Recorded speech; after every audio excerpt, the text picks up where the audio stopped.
الحمد لله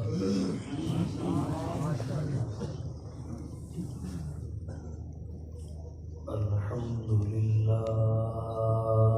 وكفى وسلام على عباده الذين اصطفى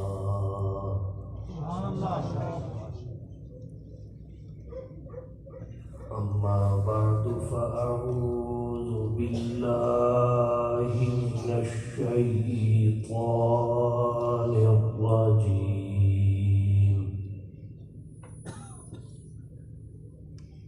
بسم الله الرحمن الرحيم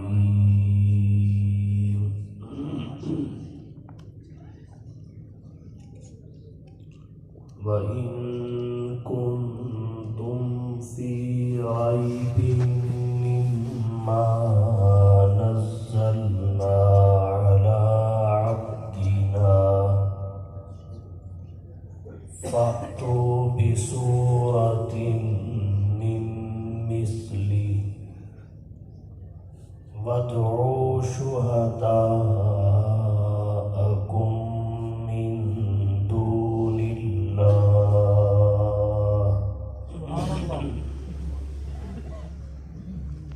إن كنتم صادقين.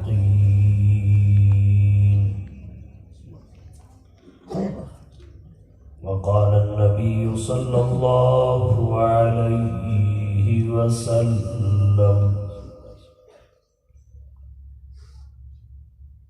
إن الله يرفع بهذا الكتاب أقواما ويضع به آخرين.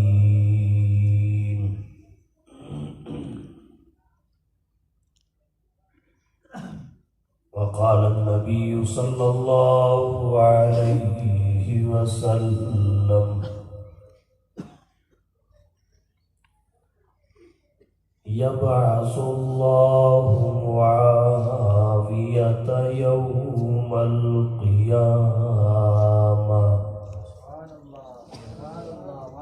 وعليه رداء من نور الإيمان.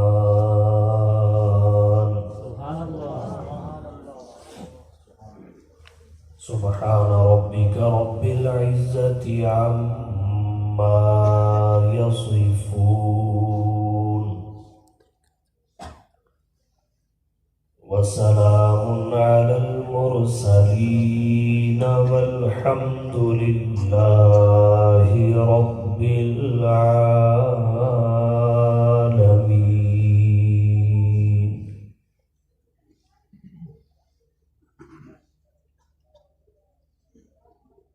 انتہائی واجب الاحترام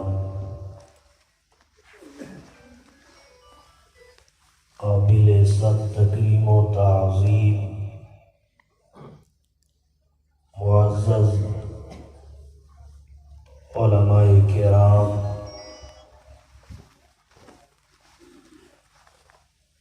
عزیز بھائیوں،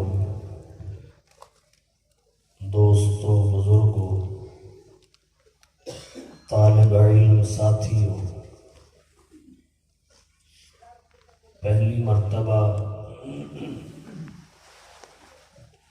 اس عظیم دینی درسگاہ جامعہ دارالقرآن میں برادر عزیز حضرت قاری شریف اللہ توحیدی صاحب دامت برکاتہم العالیہ، حضرت مولانا منظور الحق صاحب مدظلہ العالی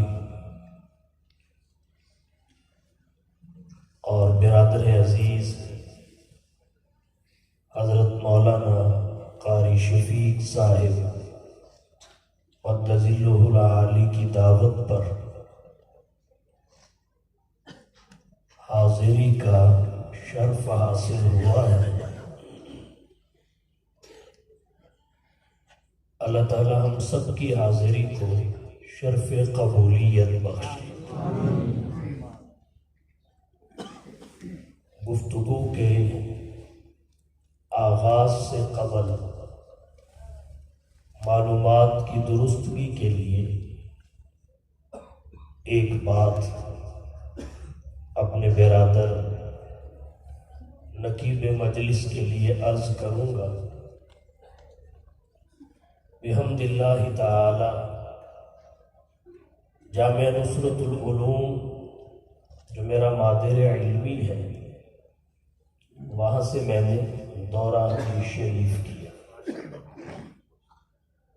اس کے بعد 12 سال اللہ تعالیٰ نے اساتذہ کے زیر سایہ جامعہ نصرت العلوم میں تدریس کے لیے قبول فرمایا، سبحان اللہ۔ اور 12 سالوں میں جو آخری اسباق میرے پاس رہے ان میں مسند امام اعظم، مشکوٰۃ شریف، شرح عقائد اور بڑے درجوں کی کتابیں تھیں۔ یہ شرف ہے کہ حدیث شریف پڑھانے کا اللہ نے موقع بخشا، لیکن اب میری تدریس نصرت العلوم میں نہیں۔ میرا اپنا ادارہ دارالعلوم فاروقیہ گجرانوالہ میں، اس میں اب میری تدریس ہے، اس کے علاوہ دیگر مصروفیات ہیں۔ یہ میں نے اس لیے عرض کر دیا کہ ایک جگہ سے سن کر دوسرے احباب لکھنے اور کہنے لگ جاتے ہیں، اور ایک ایسی بات پھیل جاتی ہے جو فی الوقت ہے نہیں ہے۔ 12 سال الحمدللہ میں نے پڑھایا ہے، اور یہ بھی میری خوش قسمتی ہے کہ میرا اپنا ادارہ جو ہے وہ نصرت العلوم کی سرپرستی اور ان اساتذہ کے مشورہ کے ساتھ چل رہا ہے۔ اللہ تعالی ہمارے مادر علمی کو سلامت رکھے اور تمام دینی مدارس کی حفاظت فرمائے۔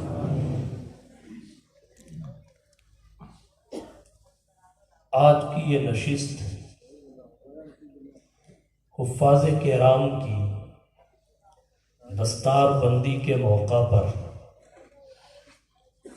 انعقاد پذیر ہے۔ عظمت قرآن کے محبت بھرے عنوان سے معنون ہے۔ اسی عنوان کے چند پہلو آپ کی توجہ کی نظر کروں گا، اور آخر میں خطبہ میں پڑھی گئی حدیث مبارکہ میں جس شخصیت کا ذکر ہے، اور رجب کے مہینہ میں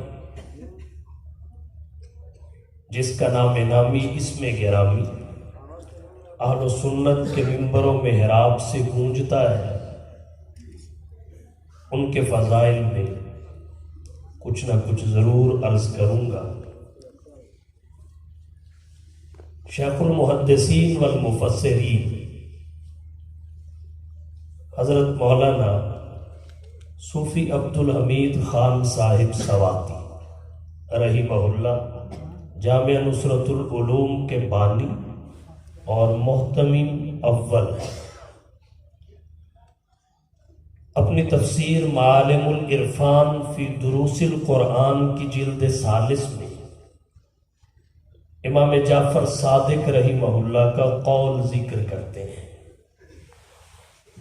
امام جعفر صادق رحمہ اللہ نے فرمایا، اللہ تعالیٰ کی تمام نعمتوں میں سب سے بڑی نعمتیں 2 ہیں۔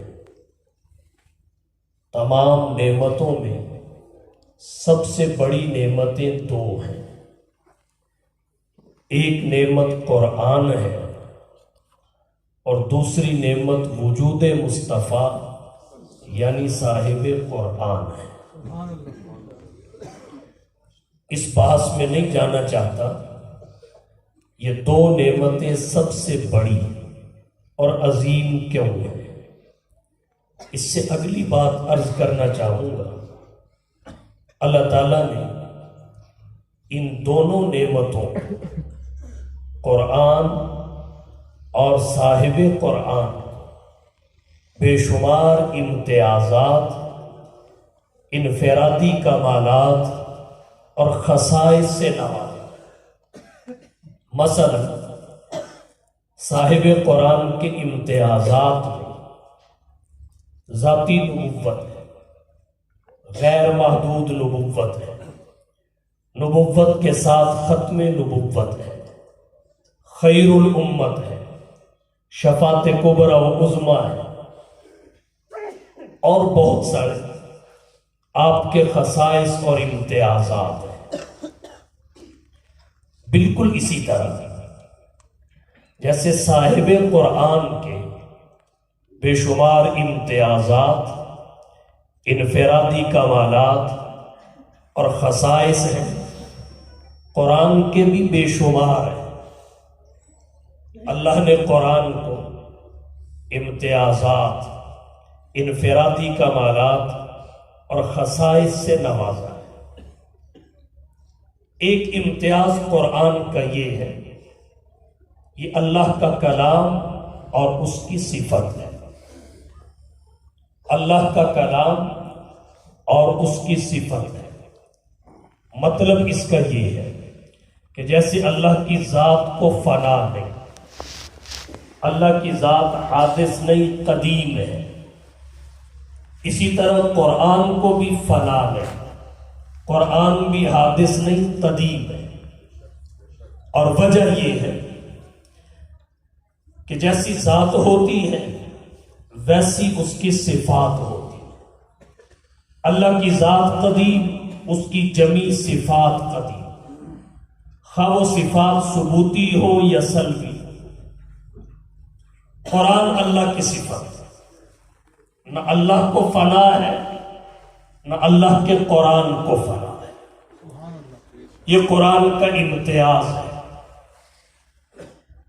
اللہ تعالیٰ نے قرآن کریم کو ایک امتیاز اور بخشا، وہ ہے کثرت تلاوت، کہ جتنی کثرت کے ساتھ قرآن کریم کی تلاوت ہوتی ہے دنیا کی کسی کتاب کی نہ۔ اول تو یہ کہ کتاب تلاوت ہے ہی قرآن، دوسری بات یہ کہ تلاوت کا درجہ نابی ہو، جس مقصد کے لیے بھی ہو، کتابیں پڑھی گئی، پڑھی جا رہی ہیں، پڑھی جاتی رہے۔ آسمانی کتابیں پڑھی گئی، زمینی کتابیں آج بھی پڑھی جا رہی ہیں، قیامت تک پڑھی جاتی رہے۔ ان سب کتابوں کے پڑھنے کی تعداد جمع کر لی جائے، ایک قرآن کریم کے پڑھنے کی تعداد سب پر بھاری ہو۔ یہ قرآن کریم کا امتیاز ہے، خصوصیت ہے، کثرت تلاوت۔ یہ بچے جو دستار بندی کے لیے قطار میں تشریف لائے، حافظ بنے، کسی ایک سے پوچھ لیجئے حفظ کی تکمیل تک ایک آیت کو آپ نے کتنی دفعہ پڑھا؟ وہ کہے گا مجھے تو کوئی اندازہ نہیں۔ دنیا میں کوئی کمپیوٹر ایجاد نہیں ہوا جو اس پڑھنے کی مقدار کا احاطہ اور احصاء کر سکے۔ ایک بچہ جب حفظ کے لیے درسگاہ میں قدم رکھتا ہے، وہ ایک ایک آیت کو کتنی دفعہ پڑھتا ہے؟ پہلے مطالعہ یاد کرنے کے لیے متعدد بار پڑھتا ہے، پھر مطالعہ سنانے کی صورت میں پڑھتا ہے، اس کے بعد رٹا لگا کر سبق تیار کرنے کے لیے پڑھتا ہے، پھر سبق سنانے کی صورت میں پڑھتا ہے، اس کے بعد وہ آیات سب کی حدود میں داخل ہو جاتی ہے، پھر سب کی یاد کرنے کے لیے نہ جانے کتنی دفعہ پڑھتا ہے، پھر سب کی سنانے کے لیے پڑھتا ہے، اور جب سب کی سنا لیتا ہے پھر یہ وظیفہ کئی دن جاری رہتا ہے، پھر وہ آیات منزل کی حدود میں داخل ہو جاتی ہے، پھر منزل یاد کرنے کے لیے ایک آیت کئی بار پڑھتا ہے، پھر منزل سنانے آتا ہے، پھر پڑھتا ہے، اور پھر جب وہ حفظ کر لیتا ہے تو گردان کے لیے نہ جانے کتنی دفعہ پڑھتا ہے۔ سنانے کے پارے اور ہوتے ہیں، پھیرا دینے کے پارے اور ہوتے ہیں، اور اگر ہتے چڑھا ہو کسی پانی پتی استاد کے تو خیر سے پھیرا بھی 10 پاروں سے کم کو نہیں ہوتا، روزانہ 5-10 پاروں کو پھیرا بھی دینا ہوتا ہے، تو ایک مہینے میں آیات کی پڑھی ہوئی تعداد اگر آپ شمار کریں تو سر پکڑ کے بیٹھ جائیں، اور پھر یہ 1-2 سال کی بات نہیں، عمر بھر کا وظیفہ ہے۔ ہر سال رمضان میں سننا اور سنانا بھی ہوتا ہے، تو احاطہ نہیں کیا جا سکتا کہ ایک آیت کی تلاوت کس کثرت کے ساتھ کی جاتی ہے۔ یہ قرآن کا امتیاز ہے، قرآن کریم کی خصوصیت ہے۔ حضرت علی رضی اللہ تعالی عنہ کے بارے میں ان کی سوانے کی کتابوں میں لکھا ہے، انہوں نے ایک دن میں 8 مرتبہ قرآن کریم کا ختم کیا، ایک دن۔ یہ بھی قرآن کا اعجاز ہے کہ یہ وہ کتاب ہے جسے جتنی دفعہ پڑھا جائے طبیعت میں اکتاہٹ پیدا نہیں ہوتی، تھکاوٹ انسان کے عوارض میں سے اکتاہٹ پیدا نہیں ہوتی۔ دنیا کی کوئی دلچسپ کتاب، ناول اور ڈائجسٹ زیادہ سے زیادہ کوئی کتنی دفعہ پڑھ لے، 2 نہیں تو 4 دفعہ، اس کے بعد اس کے ٹیبل پہ اسے رکھا جائے، وہ اٹھا کے سائڈ پہ کر دیتا ہے کہ یہ تو میں نے کئی دفعہ پڑھا، اب پڑھنے کو جی نہیں کرتا۔ لیکن قرآن کا اعجاز یہ ہے، جتنا زیادہ پڑھا جائے رغبت بھی زیادہ ہوتی چلی جاتی، میلان بڑھتا چلا جاتا ہے، طبیعت مزید ڈیمانڈ کرنے لگتی ہے۔ یہ قرآن کا اعجاز ہے، اکتاہٹ نہیں ہے۔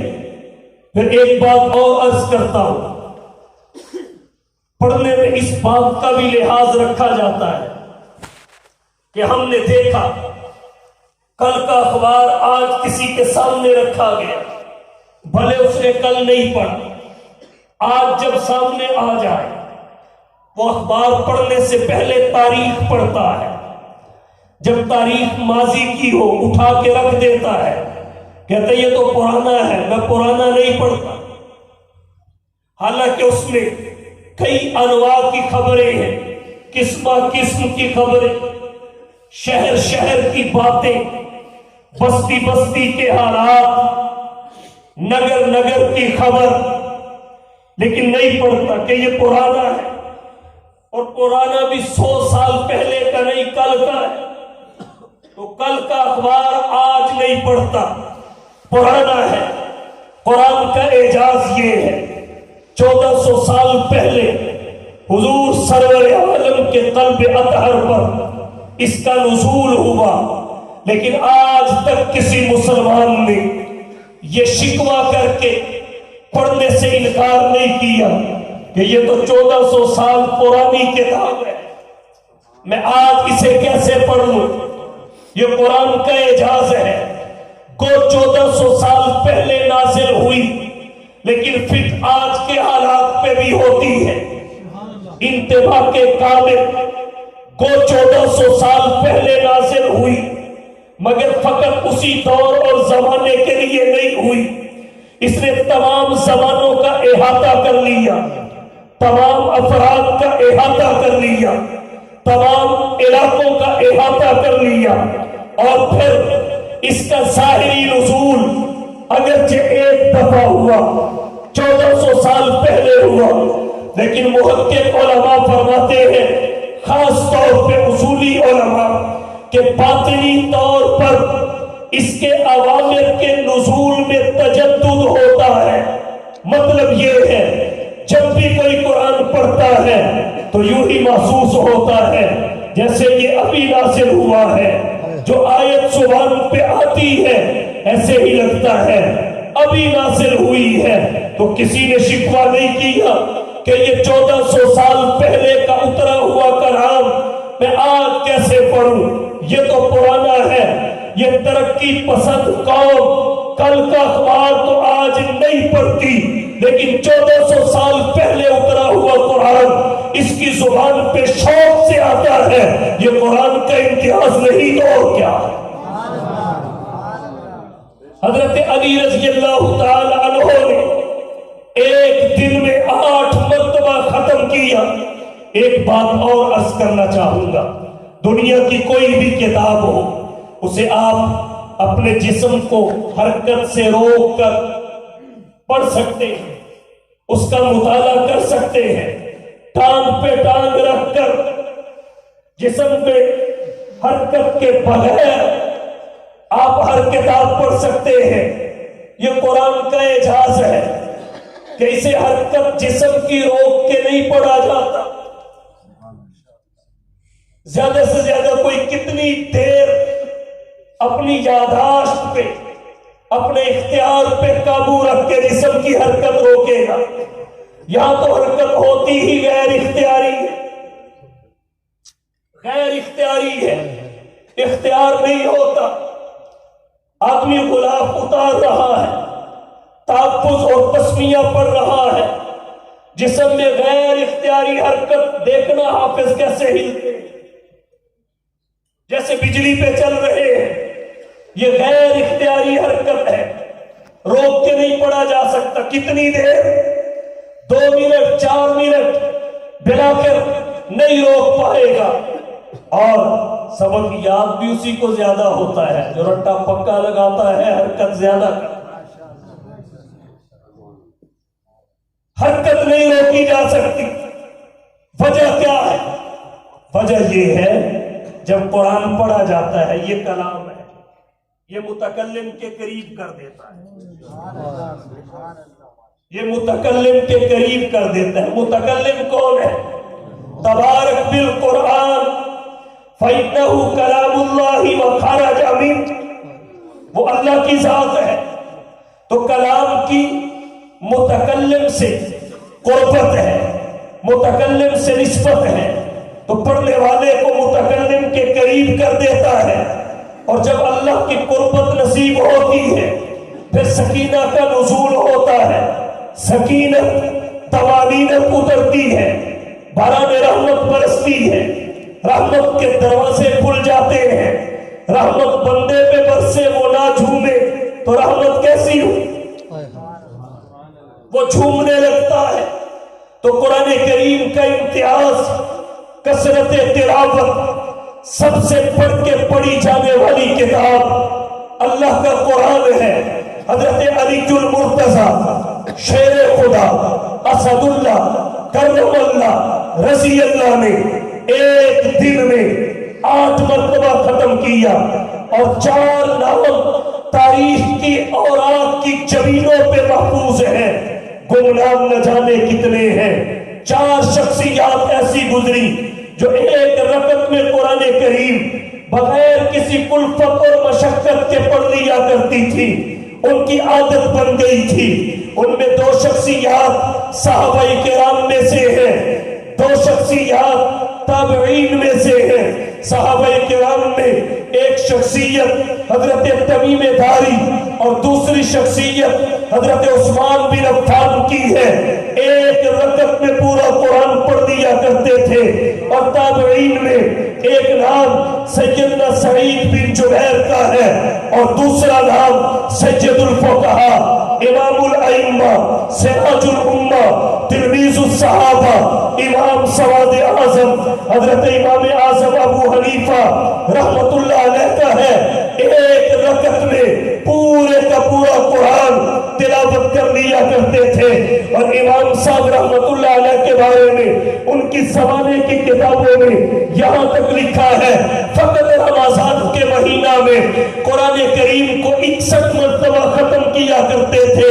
ترتیب یہ ہوتی تھی، ایک قرآن روزانہ دن کو پڑھتے تھے، ایک قرآن روزانہ رات کو تراویح کے بعد نوافل میں پڑھتے تھے۔ 30 قرآن دن کے 30 قرآن رات کے دونوں کو ملایا تو 60 کا عدد حاصل ہوا، اور ایک قرآن وہ ہوتا تھا جو پورے مہینے میں نماز تراویح میں پڑھا کرتے تھے۔ ادھر عید کا چاند نظر آتا تھا، ادھر ابو حنیفہ کے 61 قرآن مکمل ہو جاتا۔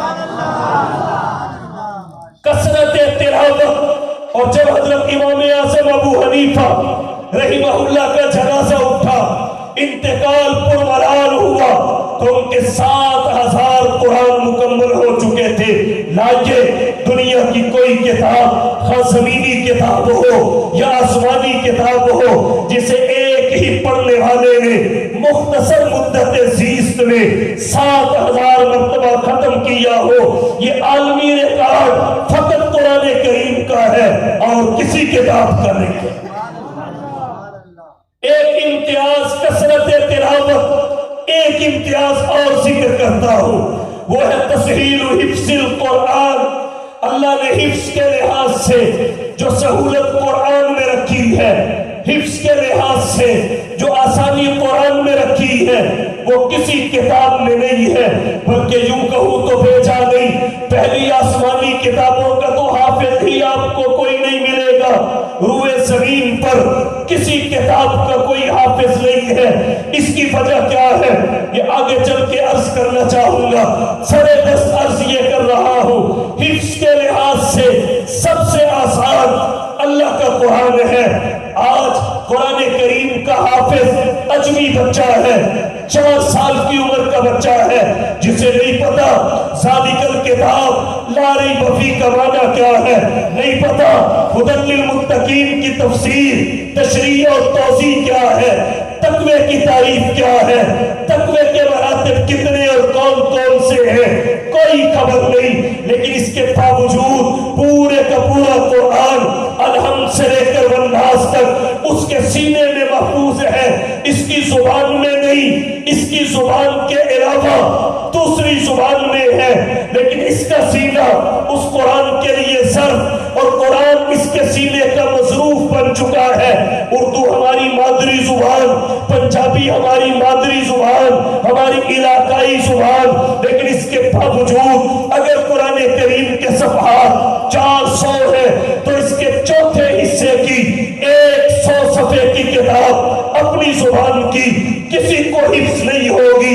یہاں اتنا بڑا مجمع ہے، اگر آپ میں سے کوئی کھڑا ہو کے کہے مجھے اپنی زبان کی 100 صفحے کی کتاب، چلو 50 صفحے کر لیتا ہوں، 50 صفحے کی کتاب حفظ ہے، میں کہیں بھی سنا سکتا ہوں۔ اپنی زبان وہ زبان ہے جسے بولنے کے لیے، سمجھنے کے لیے، سمجھانے کے لیے گرامر کی ضرورت نہیں ہے، جسے سمجھنے اور سمجھانے کے لیے کسی اکیڈمی میں جانے کی ضرورت نہیں ہے، سمجھنے اور سمجھانے کے لیے کسی کی شاگردی حاصل کرنے کی ضرورت نہیں ہے، وہ ان سب چیزوں کی محتاج نہیں۔ لیکن اللہ کا قرآن جو ہماری اپنی زبان میں نہیں ہے، ہماری اجمی زبان ہے، قرآن فصیح عربی زبان میں ہے، بلسان عربی مبین، اپنی زبان کے 100 صفحے بھی حفظ نہ ہو اور عربی زبان کے 400 صفحے کا قرآن 4 سال کا بچہ اپنے سینے میں لے کے بیٹھا ہو، اس سے بڑھ کے حفظ کے لحاظ سے کون سی کتاب آسان ہو سکتی ہے؟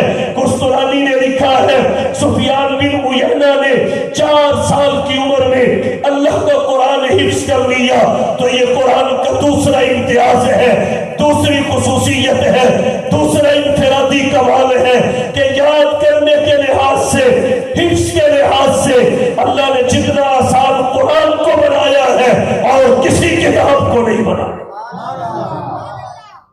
اتنا آسان، مثالیں تو بہت ہیں، اختصار کے ساتھ چند شخصیات کا ذکر کرنا چاہوں گا۔ بانی دارالعلوم دیوبند، حجت الاسلام والمسلمین، قاسم العلوم والخیرات، منبع فیوز و برکات، صاحب